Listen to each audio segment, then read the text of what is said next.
vous la traitez de ceci, pourtant vous êtes même plus pire qu'elle. Elle vient comme ça, ne commande pas. Elle n'a jamais remercié que merci pour la chambre d'hôtel qu'on m'a fait, merci pour ceci. Non, elle n'a pas resté tranquille. Parce que, et toi, tu as quitté Guilhem pour aller la suivre dans son deuil.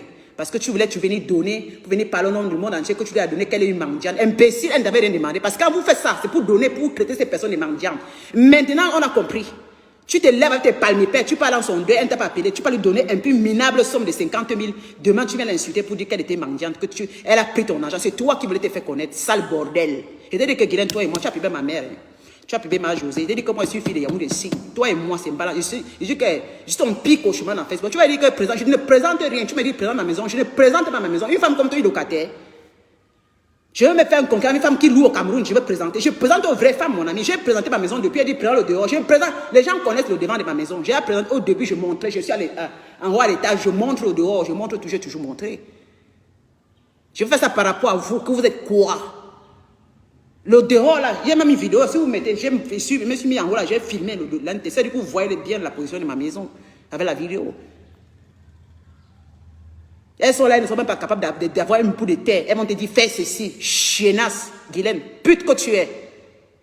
Vieille pute de la République, je suis au Cameroun. Fais ce qu'on m'enferme au Cameroun là. Tu as dit que je ne peux pas prendre l'avion. Guilhem, pute. Matelas du RDPC, je le paye, je suis au Cameroun. Matelas du RDPC. Mais Binouelang, qui publie la maman des gens, qui appelle les enfants de tuer bâtard dans les réseaux sociaux, qui clash avec tout le monde. Cette vieille brombière du temps de Oumniobé. Une pauvre fiasse qui a publié ma mère qui est morte, qui publie les cadavres de maman. Une raclue comme ça, une vieille chose, une ratée de la République. Opportuniste du RDPC. Qui peut me faire le ndorbidier à la coupe présidentielle et qui a conçu au golf. Depuis que j'attends, depuis le golf là, je ne vois pas les maisons là. Mais Binouelang, où sont les maisons de golf là? J'habite à 2 minutes de président. Tu dis plus ça pourquoi? Tant encore de dire que tu habites encore 2 minutes de président de la République. Si tu es une femme qui a le haricot, parle encore. J'habite à 2 maisons de la... Quand tu touches à mon président, c'est ton président seul. Paul Biya, c'est ton président seul. C'est le président de toute une nation. Madame Chata Biya, c'est la mère de toute la République. Tu comprends? Parce que vous prenez, vous accaparez les noms des gens. On dit, hey, c'est quelqu'un qui parle de mon président, Paul Biya, c'est mon président. Une natalacoise comme toi. Tu penses que Paul Biya, c'est ton ami, c'est ton père, toi. Paul Biya est le père de toute la nation aussi. Madame Chata Biya est la mère de toute cette nation. Ce n'est pas ta mère. Et tu n'es même pas l'égale de Madame Chata Biya. Il faut arrêter d'appeler que ma mère, elle n'est même pas ton égale. Mais Binouelang, Madame Chata Biya n'est pas ton égale. Tu peux la coucher. Tu comprends? Ma mère Chata Biya, Binouelang, tu dis ma petite soeur Chantal, Madame Chata Biya. C'est ta petite soeur. Vous aimez trop faire ça. Elle est comme une petite fille. Donc quand tu prends le nom de Madame Biya là, donc comme tu vois Madame Biya, c'est ton égal. C'est ton aîné. C'est ton aîné. Donc, comme tu vois, Madame Chata Biya, c'est ton aîné. Ma mère, c'est ta petite soeur. Mais Binouelang, c'est ta petite soeur. Tu dis ma petite soeur, Madame Chata Biya. Tu ne dis pas ma mère. C'est Papa Paul qui est ton grand frère. Papa Paul est ton grand frère. Tu dis mon grand frère, il n'est pas ton père. Tu as 70 ans, Papa Paul a 94 ans. Donc, il ne peut pas t'accoucher. Mais Binouelang, tu comprends? Elle aime prendre le nom. Tu penses qu'on peut aussi prendre le nom pour faire aussi la talako? Tu penses que toi, tu prends le nom pour faire... Non, on ne peut pas. J'ai dit, tu penses que toi, comme tu t'assois là, tu cries. Tu crois que nous, on ne peut pas. Tout citoyen camerounais le droit de prendre le nom de la Chantal Biya ou bien le nom de papa. Et c'est vanté avec comme tu t'es vanté. Mais Binouelang, opportuniste. Je suis au Cameroun là.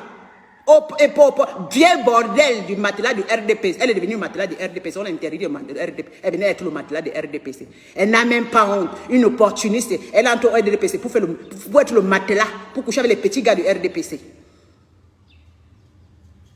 Insulons-nous. Fais-moi que je ne me rentre pas. Va me porter plainte de... Guilhem, j'attends ta plainte que tu vas aller à l'aéroport. On va coller ma photo. Quand je vais comme ça, on va me porter. Parce que tu travailles à la République du Cameroun. Comme tu travailles à la République du Cameroun, Guilhem, toi et moi, j'ai dit que je te donne 2 ans. Tu vas me parler, tu dis, je ne peux pas te montrer ma maison. Parce que toi, tu ne connais rien. Je ne demande pas aux gens qui ne connaissent pas le prix de papa, imbécile.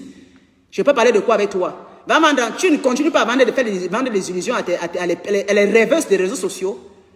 Tu parles que compression n'a rien. Toi, tu as quoi? Tu n'as rien. Tu n'as rien. Tu n'as rien. Sale bordel, je suis à Yaoundé. Mais Yaoundé, porte-moi plainte. Ah, qui est à Tarazam? J'attends depuis. Ah, Tata Zambé. Ou une femme, porte-moi plainte, je suis là. Heureusement qu'on m'a dit que tu es en Europe. Maïwoyit, Je vais te taper. Je ne fais pas l'erreur que au Cameroun, tu es ici, tu me portes plainte. Je vais porter le cabas. Je vais mettre le collant à Guylaine. Je vais te botter. Tu vas voir devant mon commissariat. C'est-à-dire que tu vas se demander que non, c'est mieux que quand tu n'es pas là, j'arrive. Je vais te taper. Hein. Je vais te taper. Oh. Anti, Anna. Pas ce que vous faites là. Je vais te... C'est-à-dire que quand je viens comme ça, tu vas entendre les deux langues. Boum. Tu vas entendre les deux langues. Boum. Ne fais pas l'erreur. Pas ce que vous faites ici, que vous portez plainte les gens. Ne fais pas... Je dis que ne fais pas l'erreur là. Ouais, tu vas voir ça. Et je te dis, je te promets. Toi, tu me dis, tu ne vas pas aller au Cameroun. Si Lydia prononce mon nom encore, elle ne prend pas l'avion. Elle qui est anti. Comme l'avion, c'est ton père qui a conçu les avions du pays. Comme c'est ton père qui a conçu les aéroports. Donc, comme les commissaires qui sont là-bas, tous ceux qui sont on appelle même quoi, là où on met Interpol. Donc, tous les messieurs qui travaillent à Interpol, ce sont des gens. Toi, tu les as mis là-bas, que toi, tu vas venir quand tu vas dire, c'est moi, Madame Chapitre. Il y a une fille qui s'appelle Elie Jamil qui m'a insulté que Matla du RDPC. Je voudrais que maintenant, là, vous l'enfermez, qu'elle ne prenne plus le vol pour rentrer en Europe. Parce que tant qu'elle m'insulte, elle ne bouge plus. Me pine-moi là. Si c'est toi qui est Interpol, c'est toi qui, quand ils ont fréquenté, tu étais avec eux. Une opportuniste, toi tu es qui au Cameroun? Tu n'es rien. J'ai cru que tu allais ouvrir une entreprise au Cameroun, Guylaine. Tu es une bandeuse d'illusion, elle nous parle de sac, lancel, elle dit qu'elle parle de... Je ne parle de rien. Tu es une mauvaise conseillère parce que même Paul Biya a dit ceci. Mes chers enfants, venez investir en Afrique. Vous, la diaspora, venez investir. Tu es venu investir quoi? Mais binou-moi lang, tu as investi quoi, Guylaine Chaputte? Vieux bordel. Quand le président fait son discours, il a toujours parlé à la diaspora. N'ayez pas peur de venir investir dans votre pays. Moi, j'ai fait ce que le président a parlé. J'ai fait ce que le président a dit parce qu'il nous a encouragé de venir. Une de mes binouelans comme toi, tu arrives ici, tu fais la talakou sur le nom présidentiel, tu n'as apporté rien, tu as conçu quoi? Quand tu viens au Cameroun, tu as apporté quoi? Moi, j'emploie les gens parce que j'aide le gouvernement. Hein.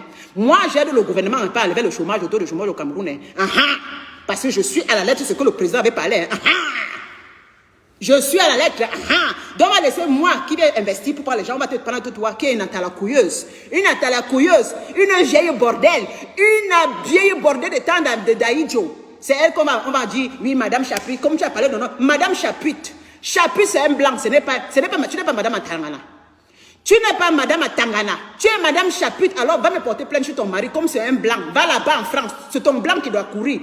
Elle porte le nom de M. Chapitre pour venir ici là pour effrayer les gens. Mais Binouelang, tu n'es pas camerounaise, tu es française. Mais Binouelang, si tu t'appelais Madame Guylaine Atangana ou Guylaine Mbarga, on allait me porter. Oui, c'est que ton mari, M. Mbarga, elle dit que tu laisses ma femme.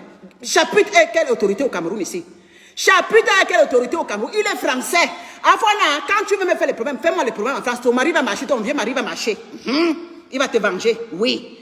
Et même au niveau du Cameroun, tu penses que M. Chapeau peut venir parler aussi au Cameroun, l'écoute. Il est qui? Il est quoi? Donc, il a quel protocole au Cameroun? Ton mari là, M. Chaputte, il est quoi? Il travaille à l'ambassade au Cameroun. Il est un homme d'affaires au Cameroun. Qu'on va dire que oui, madame, l'Interpol vous interpelle parce que vous avez parlé au nom de ce monsieur, un grand homme qui vient investir au Cameroun, ce directeur, vous avez dénigré sa femme. Ton mari a déjà 74 ans. Il est déjà depuis retraité. Tu avais pris le nom de ton mari. Tu as dit une fois que tu as amené M. Chaputte à la secrétariat à la présidence ici. Donc, quand Ngongo t'avait reçu, que M. Ngongo t'avait reçu à la secrétaire, que ton mari est entré à son bureau là, de rouler le tapis rouge, parce qu'il s'appelle M. Chapuis. Tu avais dit ça. Et quand on va venir, tu vas commencer à venir créer une entreprise. Quand ils t'ont ouvert la porte pour te saluer là, parce que tu es passé par quelqu'un pour aller là-bas, c'est toujours comme ça, parce que tu venais dire que tu venais créer les choses, tu vas employer les gens au Cameroun. On a attendu que toi-même tu viens créer, mais tu n'as rien apporté. Et finalement, ton mari a fui le Cameroun, il ne veut plus venir. Et toi, tu viens te balader. Et comme tu as vu que pour tromper les gens, tu es entré au RDPC en tapant le nom du RDPC. Et tu as pris les gars là-bas, tu voulais faire comme tu défends trop le RDPC, le président. Une opportuniste. Tu as guetté que j'ai menti aux gens que je venais investir. Maintenant, qu'est-ce qu'il faut faire? Tu es allé dans RDPC. Tu as commencé à bagarrer avec qui? Avec Marie-Paul Paul. Discuter. Marie-Paul Paul avec au Cameroun, tu mets Marie-Paul Paul derrière. Non, moi je te suivais. Hein. Tu as mis la pauvre femme, tu as commencé à l'insulter, insulter pour prendre la parole. Oh, tu es patriote. Patriote, à fois dans patriote. Tu as apporté quoi? Et c'est maintenant comme ça que tu commences à présenter des sacs. Dès que tu as eu les petites voies de sortie, là, Agnès. Madame Paul Biya m'a donné le sac à main. Mais la présidence m'a donné les livres. Vous ne dites que tu as quelle renommée que Madame Paul Biya te donne quelque chose. Tu es quoi? Tu es une femme bosseuse. Tu es comme les femmes entreprenantes au Cameroun ici, qu'elle a tendance à côtoyer, qui vont faire les audiences pour la voir. Une femme qui n'a aucune entreprise, rien. Elle est occupée d'aller à la présidence. Hein. Même le 8 mars, tu n'as aucune. C'est-à-dire que tu portes le pain de 8 mars à l'époque, tu vas à là-bas. Tu vas saluer la première. Tu vas lui dire que tu fais quoi? Quand on va saluer la première dame, c'est que quand elle veut connaître les femmes de la diaspora ou bien les femmes qui sont entreprenantes, c'est pourquoi on se lève pour aller. C'est pour montrer ce que vous faites. Elles s'en vont porter les habits pour aller faire saluer la première dame. Elle vient mettre les gens. Mais binoué là. Mais binoué là. Si je prends mon cabas de 8 mars, je vais arriver là-bas. Je suis capable, elle me dit, madame, je suis capable de dire ce que j'ai fait au Cameroun. Elle va même causer avec moi, elle va dire que c'est bien ça, ma petite, c'est très bien ce que vous faites. Elle va me dire, ce n'est pas le genre que vous flattez, pour qu'elle va parler une parole. Quand vous dites, merci, madame Paul Biya, vous êtes vraiment belle. Elle rit, elle dit que merci. Ce que vous, une idiote, c'est ta copine. C'est une dame qui est... Toutes ces choses qui sont allées prendre les photos avec la première dame, que la première dame a souri là. C'est qu'elles ont prononcé le nom. Madame Chantal Biya, vous êtes belle. Et comme la première dame, elle a ses mains, elle ne vous connaît pas. Est-ce qu'elle vous connaît? Elle ne vous connaît pas. Si vous avez profité aussi, elle vient même commencer. Moi-même, je peux faire ça. Beaucoup d'entre nous peuvent faire la même chose. Elle ne refuse personne. Si on vous donne le billet d'entrée, vous allez entrer. Si je veux, on me donne le billet, je vais entrer là-bas aussi. Je vais le saluer, dire que madame la présidente, vous êtes tellement jolie. Elle va me regarder, elle va me dire merci. Et on va prendre la vidéo. Ça ne veut pas dire que c'est ma copine. Hein. Elle ne me connaît même pas. Mais ne dit, à moins qu'on lui parle, parce que pour la voir, c'est difficile, parce qu'elle a tant à faire. Si j'ai peut-être ouvert une école, si j'ai une entreprise, je peux donner une audience. Elle va envoyer des gens de venir couper le ruban. Oui, elle ne peut pas venir. Elle va envoyer des gens, des gens qui sont à côté d'elle, de venir couper mon ruban. Et par rapport à elle, on viendra couper le ruban. Et la fête sera la CATV, mais ce n'est pas la première dame. Elle ne se déplace pas pour n'importe quoi. Elle envoie ses gens. C'est le ministre qui peut se déplacer. Mais la première dame envoie les gens. Comme pour sa propre fille. Comme pour sa propre fille. C'est le ministre qui allait couper le ruban. C'est comme ça. Elle ne se déplace pas n'importe comment. La première dame, c'est ma copine. Et Zambouama. Vous avez fréquenté ensemble. Je suis au Cameroun. Respectez les gens. Hein. Respectez, vous les vieux bordelais qui avaient fait les robes là. Respectez les gens. Hein. Elles sont en Europe là-bas, ça l'a raté. Mais ici, c'est au Cameroun qu'elles viennent courir. Laissez les petites filles qui sont au Cameroun là de profiter de cela. Hein. Vous avez quitté ici, lang. Vous avez été en Europe, lang. Pendant 30 ans, avec les mébines, lang. Vous n'avez rien fait. Dès que vous avez un peu le passeport, venez ici pour venir prendre la place des jeunes filles qui sont ici là. Quand vous avez quitté le Cameroun là, c'est pour laisser la place aux autres. Elles viennent encore, comme elles ont raté depuis 1900, ouais, elles viennent ici. Quand c'est au Cameroun, je suis allé au palais, même n'importe quel rap allait à la cour présidentielle, parce que vous êtes à la cour de la récréation présidentielle. Vous n'êtes pas dans la présidence, vous êtes à la cour de la récréation. Vous faites le Ndorbidi. Quand on mange là, vous faites le Ndorbidi là-bas à la cour là. Parce que là-bas, c'est tout le peuple qui peut manger. Ne croyez pas qu'on ne connaît pas. Tout le peuple peut aller manger là-bas. C'est la cour présidentielle. Ça veut dire qu'on invite tout le monde. Ça a un niveau. Ça veut dire que c'est la cour, hein, loin de là. Parce que là-bas, il y a 2 portails. Hein. Vous n'arrivez même pas au cas. Parce que pour arriver même là-bas, la présidente là, il y a d'abord la cour là. Il y a une première cour. Hein. Et là, il y a une deuxième cour qui a une deuxième barrière que personne ne peut arriver là-bas. C'est la cour de devant là qu'on met les bâches. Hein. Ce n'est pas là-bas devant. Parce que moi, je connais la présidence là. Vous comprenez? Je connais parce que je suis passé, mon frère il travaille à la présidence, je suis passé plusieurs fois là-bas, et je ne filmais pas, il m'a dit tu ne filmes pas, mais il m'a amené, je vais regarder. Vous croyez qu'on ne le connaît pas? Il m'a dit c'est ici qu'on fait les réceptions à la cour, il y a un autre, mais l'autre côté là-bas, c'est pas là-bas qu'on passe pour aller vers le président, c'est interdit, là-bas c'est bloqué. Maintenant quand les réceptions, on ouvre là-bas, après les gens ne montent pas les escaliers là, les gens marchent à pied par là-bas, après, il y a un niveau là, c'est stoppé, et il est dans une salle, et on l'amène, c'est pas n'importe qui entre là. Elles viennent manger. Vous mangez à la cour de récréation. Vous venez nous pomper l'air. Quand vous entrez là, parce qu'à la cour présidentielle, à la maison présidentielle, il y a les salles de réception. Hein. Là où la première dame vient là, ce n'est pas la salle diplomatique ou la salle qui reçoit les ministres. Hein. C'est la salle là où elle reçoit les gens du marché Mokolo. La présidence est grande comme à la Maison Blanche, hein, avec plusieurs salons. Donc le salon qu'elle reçoit, ce n'est un salon spécial pour recevoir tout marché Mokolo. Vous comprenez? Nous, on connaît ça. Parce qu'il y a les salles là où le président s'assoit pour recevoir les ministres, pour recevoir les ambassadeurs. C'est différent, ce n'est pas la même salle. Là où la première dame vous salue là, c'est juste un couloir, c'est un endroit qu'elle fait place là-bas, c'est tout. Dès que vous saluez, vous partez. Vous ne pouvez pas entrer dans les salles présidentielles, ce n'est pas possible. Que vous êtes quoi? Elle sort, j'étais à la présidence. N'importe quel citoyen parle à la présidence de la République. Oui, c'est une maison du peuple. Donc il n'y a pas une catégorie de gens comme vous. Celle qui est une entreprenante, si il y a les gens, on peut la faire aller là-bas, mais il y a un niveau. Elle parle aussi à la fête. On invite les gens. C'est moi qui avais refusé. Mon frère m'avait invité plusieurs fois, j'ai refusé. Il m'a dit, il y a la fête, tu peux venir aussi boire le champagne. J'ai dit non, je ne veux pas, je vais dormir moi. Oui. Il a pris mon fils. Mon fils devait avoir, c'était 2 ans. Il a pris mon fils, il est parti avec là-bas à la présidence. Oui. Il a pris Mathéo, il est parti avec. Il a dit, comme tu ne vas pas venir, je prends l'enfant, je ne vais pas avec l'enfant. Il est parti avec l'enfant là-bas, il m'a envoyé les photos. Une chienne comme ça. Compresseur n'a rien. Un mendianta. Mouf. Mieux encore compresseur qui n'a rien et qui ne vend pas les illusions. Quand tu as une vieille bordelle qui vend les illusions parce que tu n'as pas construit. Tu es ici, tu es à location. La maison que tu parles, je vais aller mon chauffeur là-bas. Même lui, il a dit que mais tu es une menteuse, tu es malheureuse. Oui. Quand elle parle de toi, les gens disent que tu es une menteuse. Une femme qui ment beaucoup, c'est une femme qui est malheureuse. Elle est obligée de mentir parce qu'elle a raté l'Europe. Oui, clair. Il dit que la maison, là, 2 millions, que c'est que gâter des maisons. Il dit que, mais à où les 2 millions, que c'est que gâter des maisons, la maison, là. Il dit que, mais tu es menteuse, tu es une mytho-woman et tu es menteuse. Oui, oui, oui. Il dit qu'au maximum, c'est dans les 250, 300 000 francs. Les appartements, là. Une femme qui a une maladie comme ça, reparle encore du RDPC. Vous ne meninga, parle encore. Chienne, toi, tu vas venir me menacer, moi, une compatriote qui est en train de construire en Afrique, tu vas me menacer. Tu vas venir me menacer. Tu vas m'interdire de venir au Cameroun. Ah, Guylaine, toi, tu vas m'interdire de venir au Cameroun. Vous ne dites, tu as fait quoi pour la nation, pour que tu vas interdire les gens? Même le président n'interdit pas les gens. Même l'Interpol n'interdit pas les gens. Nous sommes nombreux dans les réseaux sociaux, ils nous regardent. Tu penses que les gens ne nous regardent pas? Et ils n'ont pas donné un procès verbal que les filles qui clashent dans les réseaux sociaux ne vont pas venir. Non, viens. Non, viens. Parce qu'ils savent que c'est les insultes des femmes des réseaux sociaux. Mais elles quittent là-bas pour venir influencer les autres au Cameroun. Mais vous êtes malade. Tu ne m'influences pas quand tu es en Europe, tu m'influences quand tu es au niveau du Cameroun. Azambo Ouama, c'est ce qu'on appelle abus d'influence. Ou une française. Tu ne me parles pas que je ne vais pas prendre l'avion à Zurich. Hein. Tu ne me dis pas que Lydia, comme tu parles encore étant chez toi à Zurich, là, en Suisse, là, tu ne vas pas prendre l'avion à Zurich pour voyager. Je ne comprends plus rien. Hein. Tu m'interdis de prendre l'avion à Zurich. Hein.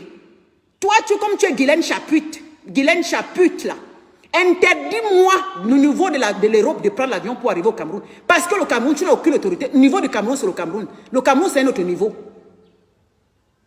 Tu n'as aucun droit parce que tu es française. Avec ton passeport français, porte-moi plainte en France. Je t'insulte, tu étais au Cameroun, en Europe depuis. Tu ne me dis rien. Donc toi, tu vas... Maintenant, quand j'arrive au Cameroun, c'est que je ne dois pas prendre l'avion pour aller au Cameroun. On ne dit que Azamou va interdire les gens de prendre l'avion ici, dans ce pays. Hein. Vous avez l'habitude d'interdire les gens de prendre l'avion. Hein. Je parle comme ça, maman, je suis ici que je suis en train de chauffer la bordelle. La science se rencontre quelque part. Je te dis que je suis avec toi comme ça, mon cou gonfle. La vieille bordelle. Parce que Malin vous t'avait dosé à l'œil là. Malin vous t'avait tapé. Elle t'a attrapé dans le commissariat. Elle t'a dosé là. Moi, je vais faire là. Tu vas voir. Je vais te montrer qu'il y a les femmes folles ici dehors. Malin vous t'a tapé. Tu as fui, non? Elle t'a agressé. Dès qu'elle a porté plein Malin vous t'est arrivé. Malin vous lui donner le poum poum. Elle avait les beurres aux yeux. Il fallait voir comment Malin vous l'a tapé. Anti. Elle a fui. Elle s'est cachée. Elle n'a jamais dit que Malin vous l'a tapé. C'est la même chose que je vais te faire. Je vais te faire la même chose, ma ouïte. Elle t'a tapé un coup. Moi, je vais te doser 4 coups. Je vais taper ici, taper là-bas, taper ici, taper là, taper. J'ai dit qu'elle veut taper même ici.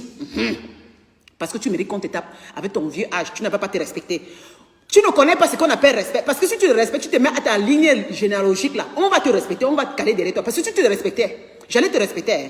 Elle te donne ton tchaka, elle dit que non, pour ça, Guylaine, c'est une femme respectable. Mais tu es une ordure. Ou une ordure, Guylaine. Tu es une ordure, une vieille ordure. Tu sors les choses de ta bouche. Même un enfant de la cile n'est pas orduré comme toi. Une vieille bordelle comme toi. Regarde ce qui sort de ta bouche. Tu insultes les autres sida. Tu as le sida. Ton père, tu es l'enfant d'un enfant bâtard. Ton père ne te connaissait pas. Toi-même qui sors les paroles comme ça de ta bouche, tu penses qu'on va te respecter? Moi, je vais te respecter. Regarde d'abord tes directs. Hein. Quand vous venez vous plaindre que Guylaine est là, maman, écoutez ce qui sort de sa bouche là. Ne permet pas ce que moi, je peux la respecter. Oui. Je ne peux pas la respecter. Respecte pour que les gens te respectent. Sors les paroles de ta bouche. Quand on écoute, on comprend qu'il y a des choses constructives. Mais elle est en train de dénigrer tout le monde. Elle insulte, minimise. Comme ici, elle va se coiffer à 3500. C'est comme ça qu'elle dénigre toutes les petites filles qui coiffent là-bas. Une idiote comme toi, elle prend les produits en Europe. Hein. Guylaine que vous voyez là. Quand elle rentre là, elle prend les petits produits. Elle prend les petits produits. Elle prend les petits produits pour venir mettre dans un salon de coiffure. Elle joue encore au jonglage. La femme milliardaire qui joue au jonglage dans le quartier de Madagascar, Mokolo, là-bas. Elle joue au jonglage. Eh, Anti Aguilène, je connais là où on te coiffe. 3500. Agnès, on est sur toi. Hein. Il dit que tu ne me connais pas. Là où tu passes, même quand tu vas faire le marché, là, Anti, on te voit. Hein. On te demande que maman, il faut la voir quand elle est en train de marcher. Elle qui dit qu'elle est milliardaire. Si tu la vois comme elle est en train de faire les courses, elle discute. Hein. C'est moi, c'est qu'elle monte dans les réseaux sociaux, c'est pas la femme. Mais la femme, elle est trop, elle est chiche. Les gens disent que tu es trop chiche. C'est une femme qui est agressive, elle est chiche. Quand sa coiffeuse lui coiffe, elle est toujours, fais comme ça, fais comme ça. Elle fait, ah non, mais fais pas. C'est comme ça qu'elle parle, les petites filles là. Oh, dis donc, faites doucement. Hein. C'est comme ça, elle est agressive. C'est les vidéos qui arrivent. Bordel. Elle agresse ces petites filles. Oh, coiffe comme ça. Maman, comme elle est comme ça. Hein. Je vous ai dit que la femme là est très. Vous avez mis ses ménagères. Comment elle fait avec les ménagères? Mais c'est comme ça. Elle est agressive. Elle dit que ses enfants sont les rois. Mais quand tu dis que les enfants sont. Ta fille est venue, elle a les ménagères. Mais tu traites mal les ménagères chez toi. Tu traites mal les enfants, les gens qui sont chez toi. Et tu prends tes enfants, tu dis que tes enfants, ta fille est une reine. Ma chérie. Et tu ne payes même pas tes ménagères. La première ménagère, tu ne la payais pas. Chaque fois, tu ne payes pas tes ménagères. Ils partent, tu prends. Maintenant, tu as pris un garçon. Avant que tu ne partes, tu avais un garçon qui est ménager là. Maintenant, le gars là, c'est sûr que quand tu vas venir, tu vas encore chercher une autre encore. Tu cherches, elle est toujours en train de chercher les connaissances. Si vous ne connaissez pas un gars qui connaît préparer, un garçon ou une fille qui connaît préparer, j'ai comme ça, je lui paye 25 000 francs. Elle va préparer, nettoyer. Non seulement quand elle prépare et nettoie là, tu l'insultes. Oh, ne gratte pas la mamite. Oh, tu ne connais rien. C'est comme ça qu'elle menace, comme vous la voyez là, une opportuniste. Tu n'es pas une gentille maman. Tu n'es pas une gentille dame. Tu es une méchante dame. Ici au Cameroun, on dit que tu es une mauvaise personne. Ce que tu m'as dans les réseaux sociaux, tu n'es pas une gentille dame. Là où tu peux te faire coiffer, les petites filles là, que tu es une mauvaise femme. C'est comme ça qu'elle envoie qu'on l'achète le jus. Hein. Achète-moi le jus ici. Elle est toujours. Hein. Et quand elle met ses produits pour donner à la femme qui a le son de coiffure, de mettre ça à la vitrine là-bas, maman. Les produits, elle prend les produits ici à Europe. Hé, à Guylaine. Et on peut vivre. La milliardaire qui va prendre les petits produits en Europe. Elle vient mettre dans le salon de coiffure d'une femme pour vendre à 3500 €. Elle fait le jonglage. Maintenant, elle nous dit que mon mari est riche. 6 000 €. Je t'en on peut jongler au Cameroun comme ça. Elle achète les petits tubes, les petits parfums, elle apporte. Elle donne là-bas. On vend, on lui remet. Quand elle revient, elle pas récupérer. Auntie, je ne savais pas que c'était comme ça. Hein. Je ne savais pas que tu allais faire ça. Hein. Auntie, atatarazam. Djewa Bona, Guylaine. J'avais dit que tu étais milliardaire. Donc toi, tu mets des petits produits là. Donc quand tu viens, elle ramasse. C'est pour ça que vous voyez maintenant, elle ne va plus en business class. Hein. Il n'y a plus l'argent. Elle se cache maintenant. Maintenant, elle fuit. Dès que vous entendez en Europe ici, elle aussi au Shabbat comme nous dans l'avion. Nous, on n'a jamais dit qu'on est des milliardaires. Hein. Nous, on voyait dans l'avion Shabbat. Non, Shabbat, nous, on accepte notre Shabbatisme. Mais demandez aux gens qui me connaissent. Hein. Il y a beaucoup qui m'ont rencontré. Demandez là, ici au Shabbat, l'avion. Ici aussi, assis là. Anti-business ou bien première classe, il y a ma belle monnaie. Je n'ai pas l'argent. J'ai l'argent. Ici au Shabbat, moi aussi, je suis assise là. J'arrive seulement que l'avion arrive, que j'arrive au Cameroun seulement, quand ça atterrit, j'applaudis aussi que Agnès. Je suis derrière, j'attends que tout le monde soit moi aussi sort. Il dit que Anti, je suis arrivé à la terre natale. C'est le plus important. Maintenant, c'est comme ça qu'elle sert aujourd'hui, comme nous, là, Anti. Comment une milliardaire peut maintenant serrer dans le vol comme nous? Anti, toi, tu m'as trompé. Hein. Tu nous as trompé. Maintenant, ici, elle maintenant, c'est derrière. Hein. On peut faire ça, Guylaine Chaput. Maintenant, tu prends aussi tu viens discuter aussi le Shabbat comme nous dans l'avion. Maintenant, elle fuit en catimini. Pourquoi maintenant tu te caches? Dernier voyage que tu as fait, c'est quand tu as mené ta fille. Tu as pris première classe business class, ta fille a pris le Shabbat. Tu es venu nous montrer avec l'enfant. Ta fille était au Shabbat parce que 2 billets d'avion business, c'est beaucoup d'argent. Tu avais acheté ton billet aller-retour. Maintenant, en repartant, tu t'es caché au Shabbat parce qu'il n'y a plus d'argent. Vous êtes rentré dans le Shabbat. Hey, laissez-nous le Shabbat. Hein. Laissez-nous le Shabbat, pardon. Nous, on veut le Shabbat de l'avion. Les milliardaires comme vous, là, c'est le premier business class. Anti, tu as commencé business class. Reste là-bas, on ne te veut pas au Shabbat. Le jour que je te trouve au Shabbat dans l'avion, je vais te chasser, je vais botter ton cul. Le jour qu'on prend un vol, je te trouve au Shabbat, dans notre coin du Shabbat, là, je vais te tirer, je vais te jeter à la business class. Parce que vous méritez que le business class. C'est votre place là-bas. Laissez-nous le Shabbat, nous, là. Laissez-nous le Shabbat de l'avion. Continue à voyager à business class parce que tu as démontré que business class c'est ta place. Continue là-bas. Hein. Le jour que je t'attrape dans le Shabbat, parce que nous on a toujours plus le Shabbat. Nous on a toujours plus le Shabbat. On ne manque pas. Non, on prend notre Shabbat, on reste dedans parce que... Non, on prend que le Shabbat là. Toujours que tu te voles le Shabbat de l'avion. Anti. Aïe, je vais bagarrer avec toi là, l'avion. L'avion ne va pas décoller. Je vais bagarrer avec toi. Je vais t'arrêter.